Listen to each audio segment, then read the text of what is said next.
अच्छा जी, ये तो आप सब लोगों को मालूम ही है कि हमने ये जो आज़ादी हासिल की है ये कोई आसान नहीं थी जी। हमारे बुजुर्गों ने हजारों जानें कुर्बान की, दिन रात मेहनत की। बिल्कुल। यानी कि हम सब जानते हैं कि ये आज़ादी हमें प्लेट में रख के नहीं मिली है, बहुत सारी कुर्बानियां इसके लिए दी गई। लेकिन आज कितनी बड़ी ये बदनसीबी है कि ऐसे कुछ लोग हमें नजर आते हैं जो ये कहते हैं कि इससे अच्छा तो अंग्रेज का दौर था, वही बहुत अच्छा दौर था। हाँ जी।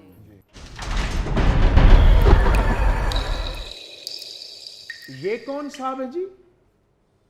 ओ, ये हैं लॉर्ड माउंटबेटन, बरतानवी सियासतदान, बरतानवी बहरी फौज का अफसर और मुत्तहदा हिंदुस्तान का आखिरी वाइसराय। इन्हीं के हाथों बर्रे सगीर की तकसीम हुई और पाकिस्तान को आजादी मिली। वाह, बड़ी मेहरबानी भाजी, तुझे सानू आजादी दी। ओ, मेहरबानी तो तुम्हें अपने उन बुजुर्गों का करना चाहिए जिन्होंने तुम लोगों को आजाद कराने के लिए दिन रात जद्दोजहद की, अपनी जानों का नजराना पेश किया। जी।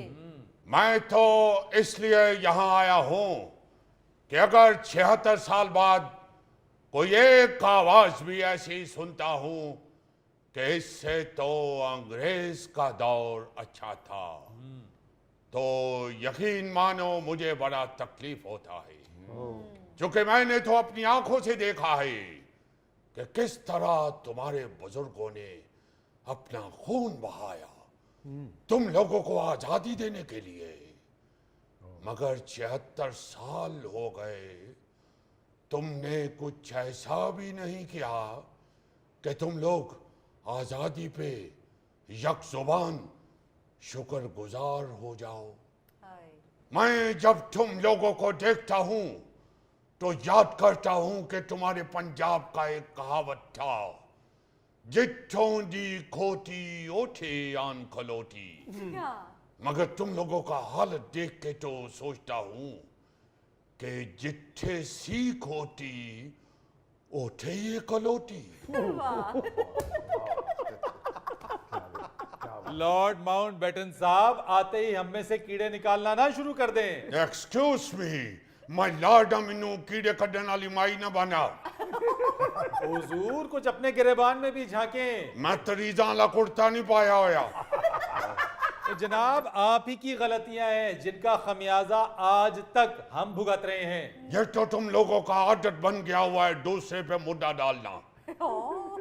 याद है कि किस तरह से तकसीम किया आपने बर्रे सगीर को, इंतहाई उजलत के साथ, बगैर सोचे समझे।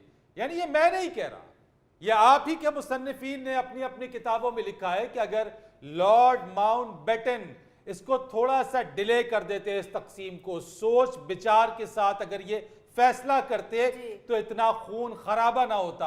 और तो और कश्मीर का रफड़ डाल दिया आपने, उसको मुतनाज़ा बना दिया। आज तक कश्मीर मुतनाज़ा है, यानी फिरोजपुर जो कि कश्मीर तक रसाई का रास्ता था, उस फिरोजपुर को इन्होंने रातों रात पाकिस्तान के नक्शे से निकाल कर भारत की झोली में डाल दिया। और आज तक हम कश्मीर के मामले के ऊपर ये दोनों मुल्क आपस में लड़ रहे हैं। वैसे भाजी, ये तुसी की कीता? उन्हां नू पूरा फिरोजपुर देता, सानू सिर्फ फिरोजपुर रोड देता। ओ, बस यही चंद ढोल आप लोगों ने गले में लटकाए हुए हैं, उन्हीं को पीटना शुरू कर देते हो। ये भी तो सोचा करो कि हम लोग तुम्हें क्या क्या सहूलतें दे के गए हैं इधर। क्या सहूलतें दी हैं आपने लॉर्ड माउंटबेटन साहब? तो को अपना है कि ये भाई साहब,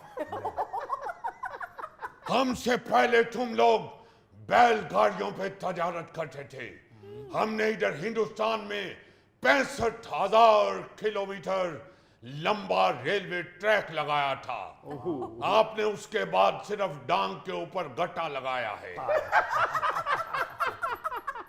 उस रेलवे ट्रैक में से आज भी तुम्हारा इधर पाकिस्तान में 7,791 किलोमीटर ट्रैक मौजूद है, जिस पर आज भी हमारे बनाए हुए 625 रेलवे स्टेशन हैं, और तुम लोगों ने जगह जगह सिर्फ नशइयों के स्टेशन बनाए हैं।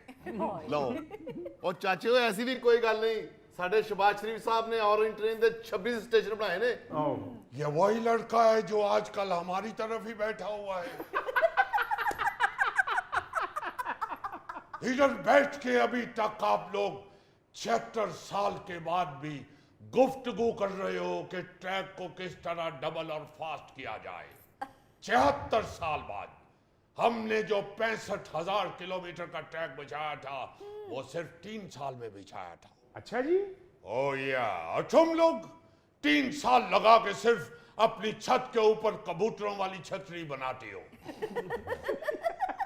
हमसे पहले इधर तुम लोगों का कोई सरकारी स्कूलों का निजाम नहीं था। हमने आके तालीम को आम लोगों तक पहुंचाने का सिस्टम बनाया था। फिर तुम लोगों को इरिगेशन सिस्टम दिया है, 9 नई नहरें बना के दी हैं, जिसमें तुम आजकल गर्मी ज्यादा हो तो कच्छे पहन के डाइयां मारते हो। उठो पुलिस छापा मार दिए थे, नंगे दौड़ जाते हो। फिर तुम लोगों को बेहतरीन हेल्थ सिस्टम बना के दिया, बड़ा बड़ा हॉस्पिटल बना के दिया।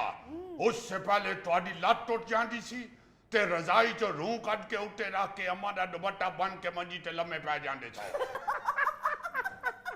मैं लॉर्ड माउंटबेटन है या किला गुजर सिंह दा खलीफा नजीर है। फिर हमने तुम लोगों को एग्रीकल्चर रिसर्च इंस्टीट्यूट्स बना के दिए, जिनमें से एक आज भी लाइलपुर वाला एग्रीकल्चर रिसर्च कॉलेज है। ओ चाचो, हुन लैलपुर नहीं, वो फैसलाबाद हो गया है जी। ओ बस तुम लोग सिर्फ नेम प्लेटों के पीछे ही पड़े हुए हो।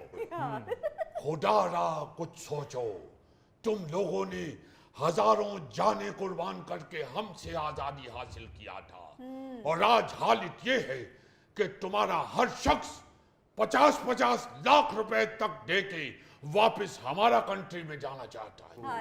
फरीद साहब, मेरा ख्याल बाबे और ज्यादा तपे ने, तुसी ब्रेक ही ले लो। नाज़रीन, यहाँ पर वक्त हुआ एक ब्रेक का, हमारे साथ रहिए। अब देखे ना, जो निगरान वजीर आजम बनाए गए हैं वो हमारे बरखुरदार हैं, मगर वो किसी हवाले से भी वजीर आजम लगते नहीं है। ऐसे लड़के तो बस यही कहते हुए नजर आते हैं कि डिग्री ले ली हुई है, कोई जॉब नहीं मिल रही। तो उनको एकदम निगरान वजीर आजम की सीट पे बैठा देना मेरा ख्याल है कि हमारे साथ नहीं, मुल्क के साथ ज्यादती है।